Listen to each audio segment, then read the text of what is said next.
दो मियाँ बीबी, उनको थोड़ी तकलीफ, वहां का जो हाकिम था ना वो थोड़ा दबाव डाल रहा था, तो वो हजरत उमर की बारगाह में चला शिकायत करने। 22 लाख मुरब्बा मील का बादशाह हजरत उमर, तो उनका नाम कितना था, रोब दबदबा। मेरे नबी फरमाते मेरा उमर वो है ना, जिस रास्ते से अगर चल दे तो शैतान भी हट जाता। चलो हटो, उमर आ रहे हैं। शैतान, वो दोनों मियाँ बीबी मदीने को जा रहे हैं। हजरत उमर की बारगाह में शिकायत रखना, मुलाकात करनी है। ज़हन में ये था बहुत बड़े बादशाह, बहुत बड़े सैकड़ों आदमी दर हिफाजत के लिए खड़े होंगे, मगर उसकी बीबी बच्चे की उम्मीद से थी। मदीने के करीब पहुंची, उसको दर्द शुरू हो गया। दर्द शुरू हुआ, उसने अपना पड़ाव डाल लिया। औरत चीखने लगी, रात को रोने लगी, क्योंकि दर्द शुरू हो गया पैदाइश का। हजरत उमर ने अपने कपड़े मजदूरों वाले पहने, वो कपड़े जो मजदूरी करने के लिए लोग जाते हैं पहनते हैं। हजरत उमर ने वो कपड़े पहने और मदीने के तरफ घूमने लगे, चक्कर लगाने लगे। देखूं कोई भूखा तो नहीं सो रहा, किसी गरीब को तो नहीं सताया जा रहा, कोई मुसाफिर परेशान तो नहीं है, किसी के बच्चे खाने की वजह से रो तो नहीं रहे। हजरत उमर वहां पहुंचे तो चीख की आवाजें आ गई, कर्राने की आवाज आई। हजरत उमर बोले क्या? उसके शौहर से बोले, औरत अंदर थी, का क्या मामला, कैसी आवाज आ रही? तो उसने सोचा कोई मजदूर होगा, ऐसी आदमी होगा, 1-2 रुपए वाला होता, देखने से अंदाजा लगा। चलो हटो यहां से जाओ। हजरत उमर से कह रहा हो, चलो हटो यहां से जाओ। अपना अल्लाह बोला जाओ, उसने इख्तियार किया। हजरत उमर इतने जलाली थे, मगर नबी की तरबियत पाए हुए थे। हजरत उमर बोले आप मेहमान हैं, मैं मेजबान हूं, हो सकता है मैं आपके काम में आ जाऊं, अंदर से करहाने की आवाज क्यों? कहा मैं उमर से मिलने आया हूं। जानते हो किससे मिलने आया हूं? उमर से, जो 22 लाख मुरब्बा मील का बादशाह है। अच्छा, उमर से मिलने आए हो? कहा जी। कहा क्या बात है? कहा वो दर्द हो रहा, पैदाइश का मामला। तो हजरत उमर बोले मैं दाई का इंतजाम कर दूं, अगर इजाजत हो। पहले इतने डॉक्टर नहीं, दाई हुआ करती थी। मगर माशाअल्लाह ये बात आप कहोगे कि हजरत कैसे कह रहे हैं, एक एक औरत के 8-8, 10-10 बच्चे होते थे। बोलो होते थे नहीं होते थे? उसके बावजूद ऑपरेशन नहीं होता था, डॉक्टर नहीं है और इतना सब, दाई यही घर पे ही सब हो जाता था मामला। 8-8, 10-10। और अब तो डॉक्टर ने डेट दे देती है, उससे 5 दिन पहले हॉस्पिटल में ले जाकर रख देता है। और अगर नहीं ले गया ना शौहर, तो सबसे बड़ा कंजूस, सबसे बड़ा बेकार वही दामाद माना जाता है जो लेके नहीं गया। सही बता रहे हूं मैं?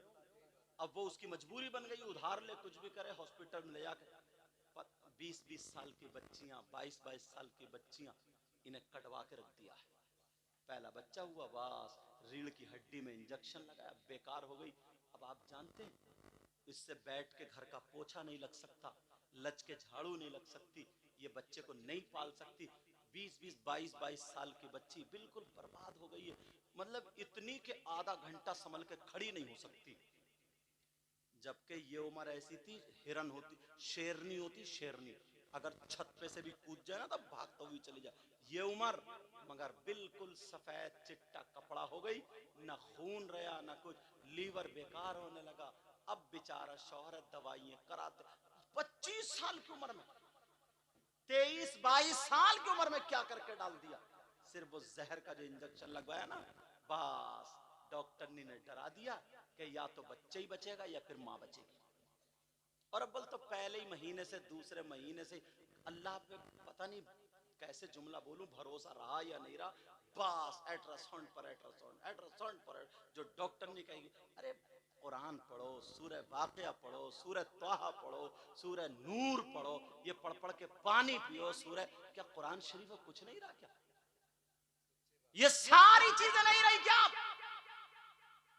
मगर बिल्कुल बर्बाद करके डाल दिया। अब वो बच्ची, 2 ऑपरेशन हो गए, अब 2 के बाद तीसरा ऑपरेशन हो गया। अब बताओ वो 10 किलो वजन नहीं उठा सकती, और पुरानी औरतें सुर्ख सफेद रहती थी, 8-8 बच्चे होते थे, सुर्ख सफेद होती थी, उनके गाल सुर्ख होते थे, धूप में बैठ जाए तो गाल सुर्खाई छोड़ते थे। इसको बोलते खूबसूरती।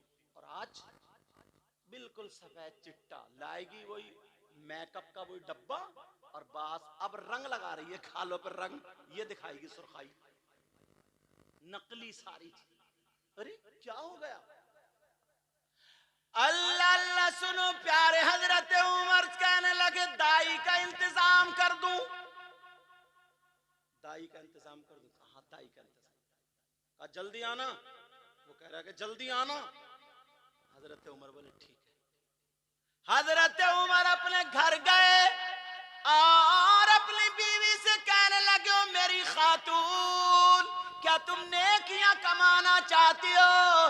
वो इतने बड़े बादशाह की बीवी, आधी रात भी नहीं हुई है, वो तो ये कहती मुझे सोने दो, हट जाओ, परेशान मत करो।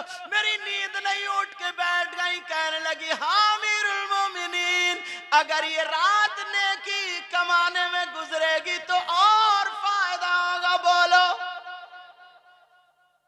बीवी भी कैसी थी? आज के तो ना अगर बच्चे भी रो रहे हैं और नींद के मारे मोटी मोटी आंखें कर ले, कहती पड़े रहिए उधरी को चुपके से, और ये कहती सुन रहे हो मेरी तबीयत खराब है, जरा फीडर बना लियो, फीडर। ये मजनू जा रहा फीडर बनाने, अब पिलाएगा फीडर बच्चों को, मजनू बना पड़ा मजनू। हजरत उमर कहने लगे बीवी से, तो बीवी बोली हाँ बोलो, क्या मेरा दोस्त आया मुझसे मिलने आ रहा था, उसकी बीवी को दर्द से शुरू हो गया, तुम दाई बन जाओ चलो। आज की बीवी इतने मालदार इंसान, इतने बड़े ओहदे वाले की होती तो दाई बनती? कहती जरा हैसियत से बात करो, हैसियत से बोलो, समझे। और हमारे यहाँ इतनी इतराती हैं, समझे, इतनी तकब्बुर का पुतला बनी पड़ी है, अगर एक कपड़ों में फोटो खिंच गया तो वो नाजायज हो गए। चाहे तुम बिको या गिरवी रखो, शादी पे 5 जोड़ी कपड़े बनना लाजमी है, बेच के रख दिया। मगर हजरत उमर की बीवी कहने लगी सरताज चलो चलो चलो, आज नेकियां कमाते हैं। कहा गुड़ ले लो, शीरा ले लो, सौंठ ले लो, सारी चीजें जीरा वगैरह ले लो, और ये हांडी ले लो, लकड़ी ले लो, काढ़ा बना करके पिलाएंगे।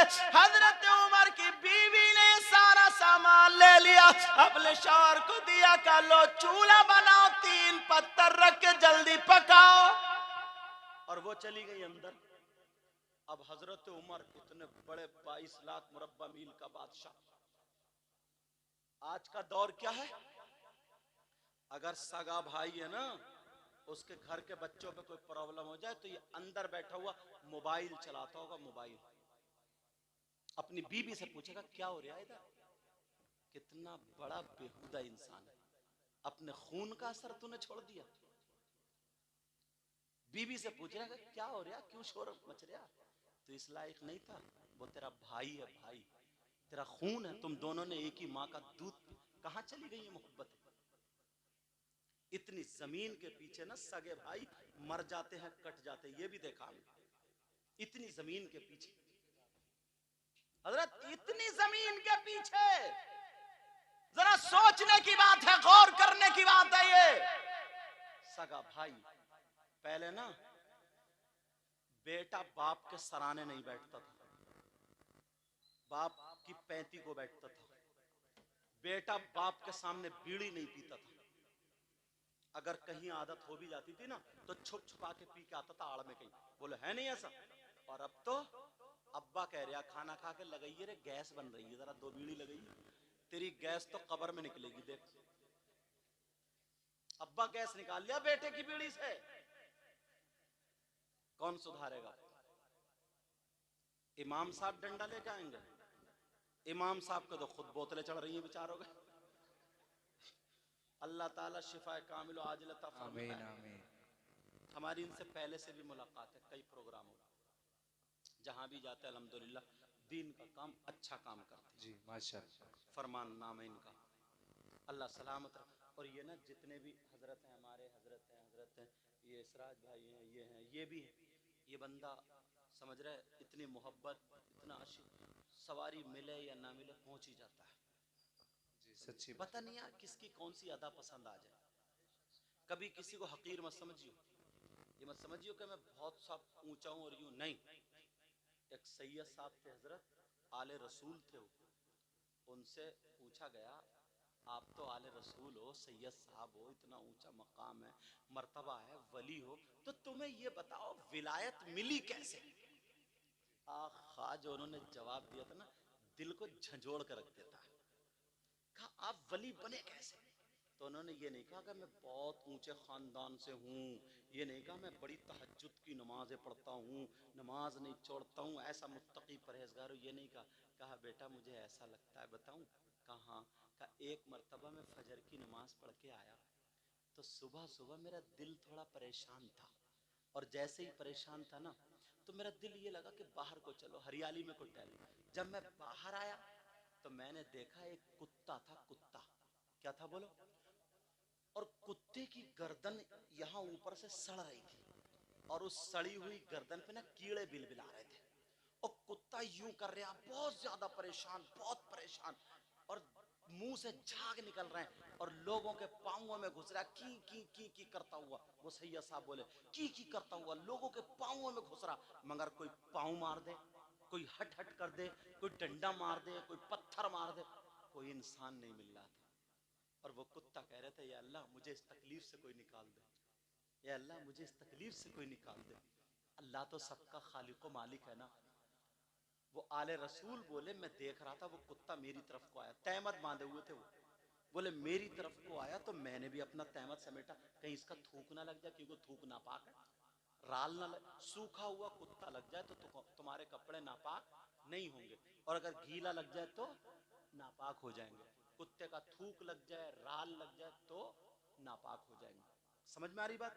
ये बात साफ हो गई। अब वो उन्होंने कपड़े समेट लिए, मगर वो भी पीछे हटे, और इन्होंने ऐसे करा तो कुत्ता दुम हिलाने लगा। कुत्ता समझा ना यार कोई मिल गया, अब इंसान मिल गया, इंसानियत बेदार का कौन मिल गया बोलो? बोलो इंसान मिल गया। वो आले रसूल कहने लगे जब मेरी नजर उसकी गर्दन पे पड़ी तो कीड़े बिलबिला रहे थे, मैंने दुआ की ऐ अल्लाह मुझे इस लायक बना दे कि मैं इसके कीड़े बीन दूं। अल्लाह, इधर देखा, इधर देखा, इधर देखा, एक तरफ पड़ी हुई लोहे की तान मिल गई, जैसे साइकिल की तान होती है ना, बारीक सा तार मिल गया। उन्होंने उसको ऐसे करके चिमटी की तरह बना लिया, जैसे चिमटी बनाते ना, और चिमटी की तरह बना करके अपने कपड़े समेट के ऐसे कर लिए, कुत्ते को पुचकारा, कुत्ता दुम हिलाने लगा। वो सैयद साहब बोले मैंने उस चिमटी से एक कीड़ा उठाया फेंक दिया, दूसरा उठाया फेंक दिया, सारे कीड़े बीन दिए, कुत्ता ठंडी सांसें लेने लगा। वाह वाह वाह वाह वाह। अब वो बोले उसका थूक वगैरह खत्म हो गया ना, बोले अब ये ठीक कैसे होगा? तो बराबर में दूब घास खड़ी थी। दूब जानते हो ना, दूबर, कुछ लोग जानते होंगे, दूबरा बोलते हैं ना, दूबर, हाँ दूब भी बोलते हैं उसको, दूबर भी। उन्होंने वो खेड़ी और ऐसे करके झाड़ी, एक पत्थर पे रखी, दूसरे पत्थर पे कुचल कुचल के जितना बड़ा जख्म था ना इतनी बड़ी टिकिया बना ली। अगर तुम्हारा कहीं कट जाए ना, दांतों से उस दूब की पत्ती को चबा के लगा लो, फौरन खून रुक जाता है, फिर पक नहीं सकता। समझ में आ रही बात? लेकिन सुन, वो बूटी है, वो जड़ी बूटी। अब उन्होंने उसको खेड़ा टिकिया बनाई और कुत्ते को ऐसे किया, कुत्ता खड़ा हो गया, कोई इंसान मिल गया। अब उन्होंने सोचा ये चलेगा तो टिकिया गिर जाएगी, उन्होंने अपनी लुंगी ली और लुंगी से चीर फाड़ी, फाड़ने के बाद कुत्ते के बाल दी और अल्लाह का शुक्र अदा किया। मेरे अल्लाह को ये अदा इतनी पसंद आई, इतनी पसंद आई, जैसे जैसे जख्म भरता गया वैसे ही अल्लाह उन्हें विलायत अता करता गया। धारे रिसालत नारे गौसियत मसलके आला हजरत सरकार की आमद हजरत सैयद मुकीम रहमान साहिब किबला। मगर हमारे यहाँ कहाँ कुत्ते को क्या राहत पहुंचाओगे?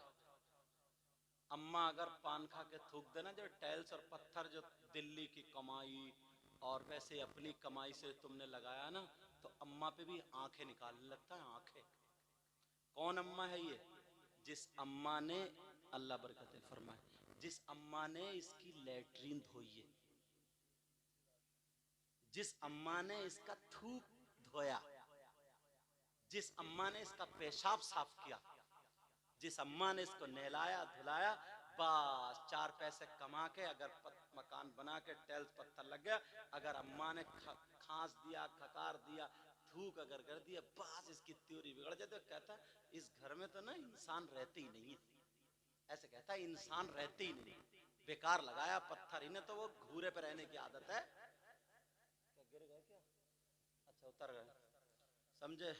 वो ज्यादा बोल लिया पीछे का वो।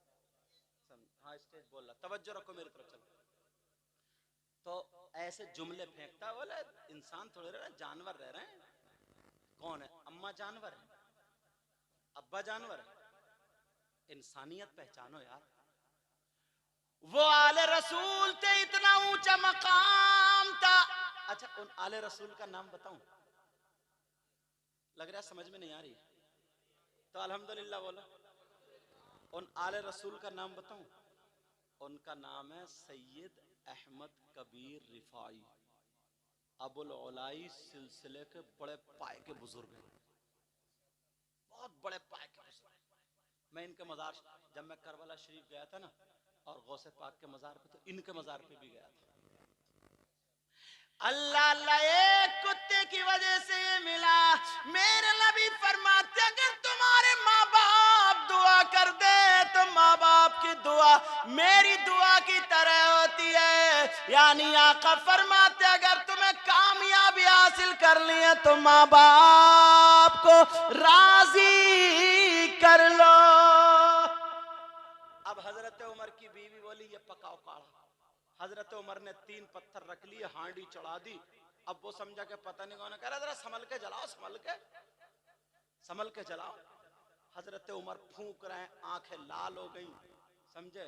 और लकड़ियां जलने का नाम ना ले, धुआं दाढ़ी में को निकले। बड़ी मुश्किल से वो काढ़ा बनाया, काढ़ा बना करके अपनी बीवी को दे दिया। उनकी बीवी ने जो था उनको जाकर के पिलाया। और जैसे ही वो काढ़ा जब उन्होंने पिया, थोड़ी देर के बाद खेमे में बच्चे की किलकारी की आवाज आ गई, बच्चा रोने लगा। हजरत उमर की बीवी कहने लगी अमीरुल मोमिनीन मुबारक मुबारक, तुम्हारे दोस्त के बेटे के यहाँ तुम्हारे दोस्त के यहाँ बेटा पैदा हुआ है। उसने जब अमीरुल मोमिनीन का नाम सुना, इधर आधर देख रहा, अमीरुल मोमिनीन मुस्कुरा गया। अब तो इसे पसीना आ गया, और ये हजरत उमर यही है। अब कहने लगा माफ कर दो, सुना था ना कि हजरत उमर का जलाल कि शैतान भी रास्ता छोड़ देता, सोचा अब तो बोटी बोटी कर देंगे, अब तो बहुत मारेंगे। कहने लगा कदमों पे आ गया, कहने लगा मैंने आपको बहुत बुरा भला कहा, मुझे पता नहीं था, मगर मैंने आपका बड़ा नाम सुना था, आपको गुस्सा क्यों नहीं आया? आपने मुझे मारा क्यों नहीं था? कहा इसलिए सुन ले, तूने जो तरबियत पाई है वो अपने बाप से पाई है, और मैंने जो तरबियत पाई है वो रसूल पाक से पाई है। सुभान अल्लाह, सुभान अल्लाह।